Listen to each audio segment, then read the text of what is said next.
So now in this chapter, I want to go ahead with the creation of an Azure Cosmos DB account. So here in all resources, I'll hit on create. Let me just hide this. Now here I'll search for Cosmos DB. I'll choose Azure Cosmos DB. Here I'll hit on create. Now here we can see the different options when it comes to selecting the API for creating an account. So if you want to host data wherein you can actually issue SQL-based commands when it comes to retrieving data, then you can choose the Core SQL API. Here all of the data is stored in JSON format when it comes to the underlying documents. If you want to host a database that is similar to the MongoDB engine, you can choose Azure Cosmos DB API for MongoDB. So there are different APIs that you can choose from. So let me choose the Core SQL recommended and hit on create. Here I'll choose my resource group and here let me give an account name. So again, it needs to be a unique account that has not been taken. Here I can choose the location. Here in the capacity mode, I can choose provision throughput. Now here we have something known as the Azure Cosmos DB free tier, wherein you get something known as 1000 request units per second for free and 25 gigs of storage for free as well. Here you can apply the free tier discount.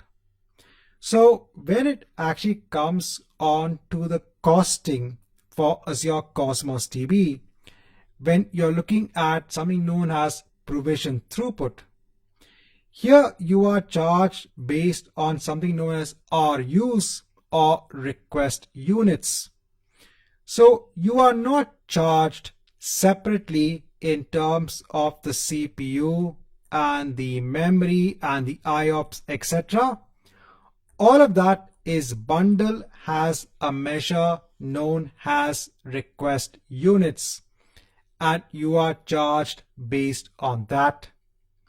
So here when it comes to the free tier discount, you get 1000 request units for free. So let me apply that free tier discount and let me go on next for global distribution. I'll leave everything as it is. Networking, leave everything as it is. Backup policy, encryption, tags, review and create.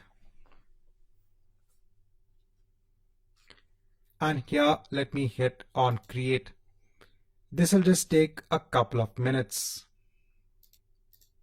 Now, once the deployment is complete, I can go on to the Azure Cosmos DB account. Now here, I can actually go on to the Data Explorer if you want to start adding data into this Azure Cosmos DB account.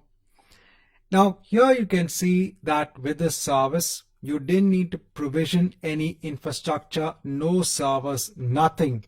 You just create the Azure Cosmos DB account and now you can start entering data and fetching data as well. Now here, let me just hide this.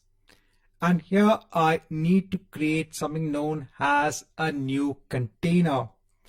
You will create a container which in turn will ask you to create a database.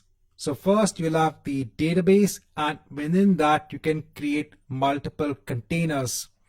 So a container will actually contain your JSON-based documents.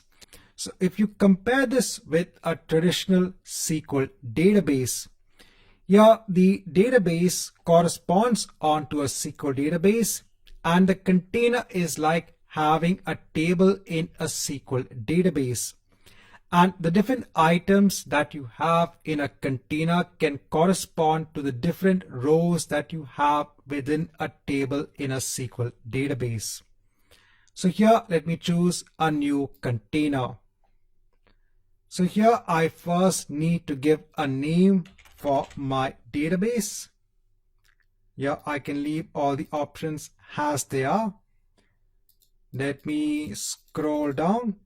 Here I need to give a container ID. So let's say that I am storing information about customers. Then I can scroll down.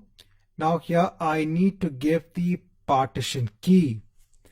So now the partition key is used to split your data across multiple partitions.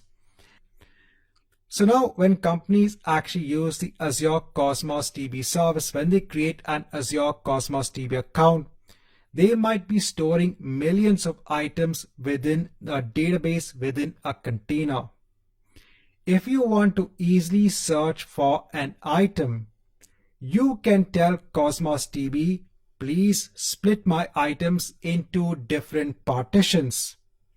And these partitions are made based on a partition key. The partition key depends on the item, a property of the item that you decide has the partition key. So for example, if you're storing customer information which has the ID of the customer, the name and the city, you can actually choose the city has the partition key. So here each partition will store the information for a particular city. So if you want to find information for a particular customer within a particular city, Azure Cosmos DB only has to go into that partition which is pertaining onto that city. Now we are going to be adding the following items into our container. So I have one JSON item, another one, and a third one. So customer city is going to be my partition key. So here I'll put customer city and I'll hit on OK. So this is now going to create a database, and within the database, it's going to create a container. Now, once you have this in place, here you can expand the database, AppDB. Here you can see your customer container. Here you can go on to items, and now you can start adding items. So let me just collapse the tree, and here I can create a new item. So here I can create a new item. So I'll just take my first item from here and I'll replace it, and then I'll hit on save. Now, in addition to the properties for our item, Cosmos DB will also add its own other properties as well. For example, it will add an ID property and other properties as well. Now let's go ahead and add all of our items. So if I add another item,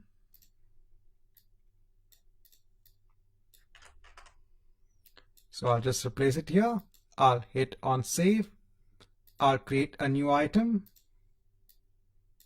Here I'll take this item. I'll replace it here. I'll hit on save. And we have all of our items in place. Here on the left hand side also, you can see all of your items. You can click on it if you want to view the details of the item. And then you can actually create a new SQL query. So if you just want to do a very simple select star from your container, you can go ahead and execute this. And here you will see all of the requested items. Now, once you are done with the working of the Azure Cosmos DB account, don't forget to go ahead and delete the account.